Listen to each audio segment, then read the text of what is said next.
মেলা দেখতে আসতে হলে কোথায় আসতে হবে? আর আগামী বছর 10 দিনের মেলা রয়েছিল, আর আপনাদের সকলের জন্য কমিটিতে দাদা ভাইরা এই বছর 13 দিনের মেলা আপনাদের জন্য উপহার রেখেছে। আপনারা সবাই কিন্তু এই বছর মেলাতে আসবেন। আপনাদের এখানে মনসা মায়ের অলৌকিক কি ঘটনা রয়েছে?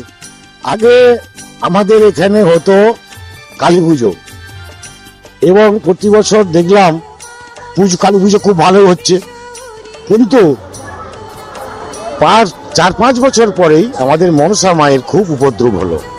সেই উপদ্রব হতে মা আমাদের সবাই প্রায় বছরে 5-10টা লোক মারা যায় পুজো করবে। সেই থেকে আমরা ধ্বজ রোপণ করলাম। রাস্তাঘাটে সবসময় মা মনসা দেখা যাচ্ছে, দেখা যেতেই মা মনসা দাঁড়িয়ে যায়। সেই অনুযায়ী আমরা পুজো আরম্ভ করলাম।